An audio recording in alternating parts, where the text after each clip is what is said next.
ウクライナはネオナチに支配されているといった、そういったいわゆるナラティブ、その物語、相手を有利にするような、自国を有利にするような物語ですね、そういったものというのは2014年のクリミア危機の以降からかなり執拗にロシア側から流布されておりました。実際にNATO などで観測されている件数では、これまでディスインフォメーションというのはその観測範囲では5000件ほど収集されていて、実際にその2月24日前後からその戦争に関わるものとして出てきたものっていうのは200件程度なんですね。ですのでその1割以下のものは実際にことが起きてから、それ以前のものが平時からもうその社会の分断であったりウクライナの信頼を失墜させるようなものというのがもう平時からかなり長い期間をもって情報戦が準備されていたっていうのがまず背景にあります。2月24日侵攻の直前にロシア軍が演習を終えて一斉にウクライナ国境付近から退却したっていう情報が流れたかと思います。ただ実際にはそうではなかった、というのもこれはやはりそのロシア軍が一旦退却したと見せかけて侵攻をするためのその情報戦の一つということで、ただこういった情報というのはあまりその一般国際世論というよりはやはりその軍部インテリジェンスを標的にしたものということで、それぞれレイヤーの違う情報戦というのがこの平時から有事まで行われている状況になります。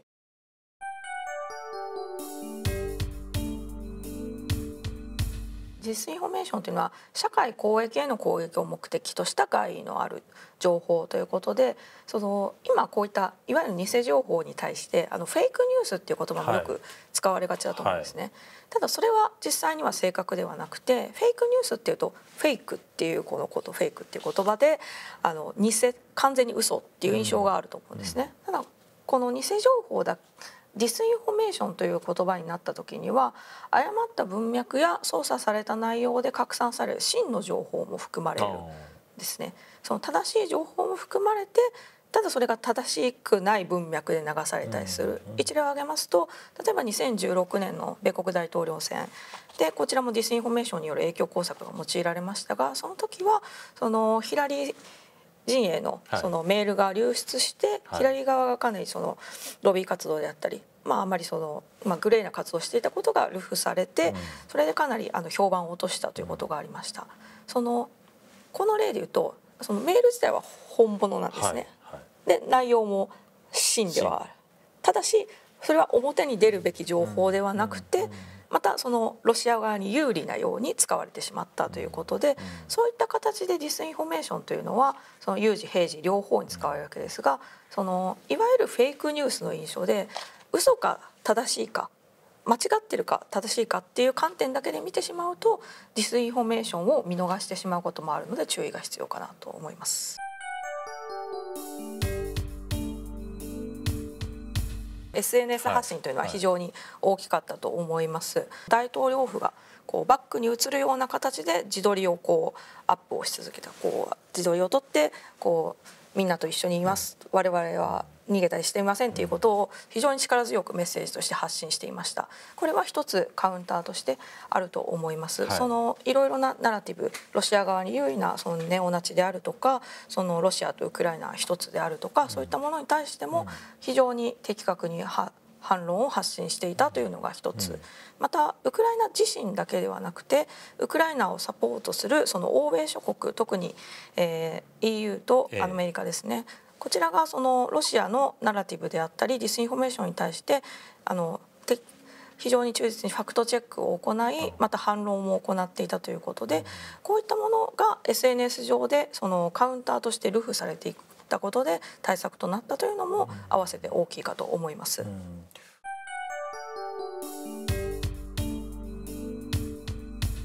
例えばそのどこどこにミサイルが落ちたぞとか、そういった情報というのを皆さんすごく積極的に SNS に取ってあげて、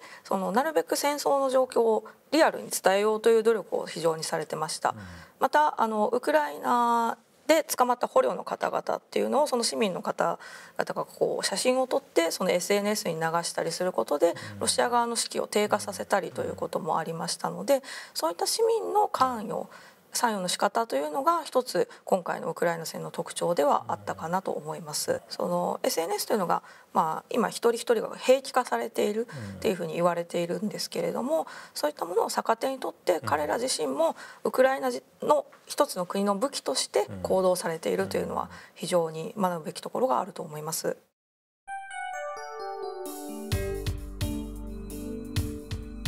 まず中国はその国家戦略としてその知能化戦争を謳っていて、またその中には特にそのディスインフォメーションのような影響工作に注力してその制脳権っていう概念を打ち出してるんですね。制脳権で漢字で書くと制御の制に脳みその脳ですねに権利の権、敵国の相手の脳みそをコントロールしようとしている能力権利ということですね。そうですね。なのでそういったコンセプトがあることはもう国家戦略の中で謳っているので、ある意味それはオープンです。ただ情報戦というものにその各国政府がどれだけアンテナを張って対策しているかというのはもう各国それぞれ違いますし、特に日本で言えば今改定されている安全保障3文書の中でようやくその情報戦といったや認知戦といったコンセプトがようやく入るところですので、それがじゃあそういった日本の状況の中でじゃあそれが一般常識かって言われると、ちょっとそれは微妙なところではないかなと思いますが。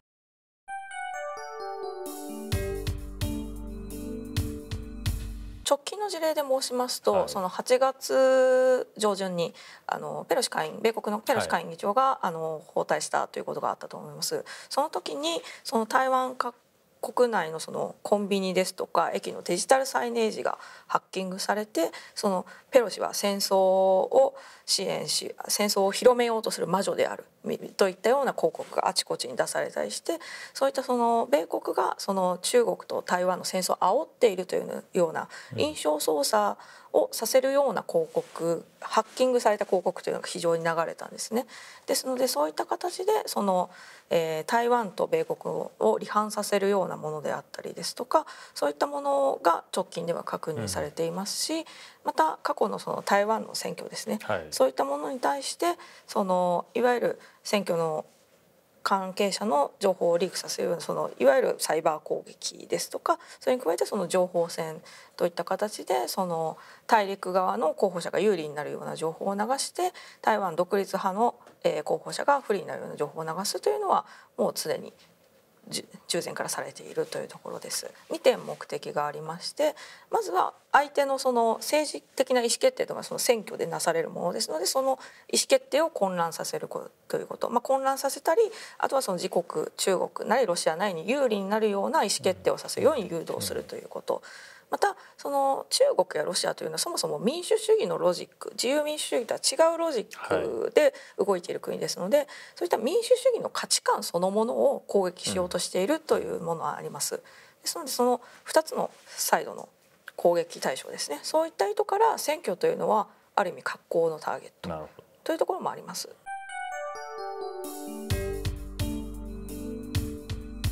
日本の中にあるその米軍基地の問題、またその位置的には沖縄の問題、またロシア・ウクライナ戦争で核への言及というのがありましたが、それがどのレベルで言及されるか分からないですけれども、やはり同じように核への言及示唆っていうのは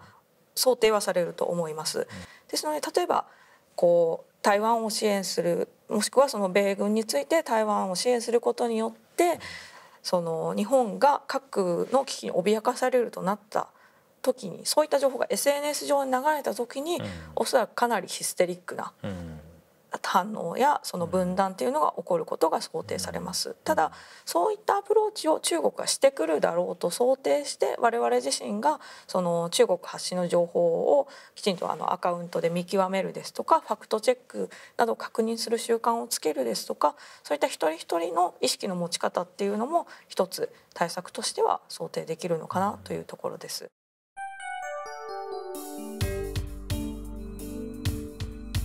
各国ですと例えばシンガポールなどではその外国からの干渉を防ぐような法律というのを制定していますし、また例えばドイツであれば選挙の法律などを改正して連邦選挙中はディスインフォメーションを監視するような法改正を最近行いましたし、また SNS の規制なども、2018年にSNS 執行法というのを作ってかなりディスインフォメーションに対しての対策というのを積極的に行っています。また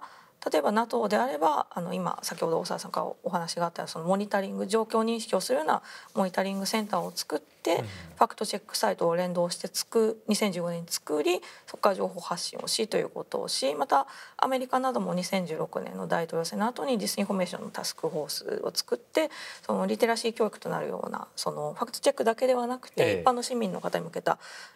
リテラシー教育のためのコミック漫画などを発信して、一般の方にもディスインフォメーションを知ってもらう努力っていうのをしています。ただ日本は今のところそういった動きはほとんどなくて、一応現状でありますのはその総務省のプラットフォーム研究会の方でこういったその SNS のプラットフォーマーに対して現状各国で見られているような選挙干渉に対してこれから日本がどのようにしていくかという議論はされているところですが、ただそれがまだ法制度化しているわけではないので、対策としてあるかっていうとなかなかないですねとしか言いようがないところではあります。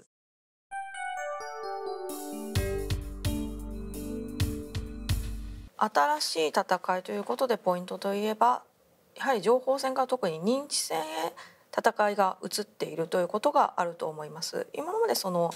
情報戦といってもその国対国であったり、その軍対軍だったりっていったものであったものが、それが徐々にその一人一人個々人がターゲットになっているということ、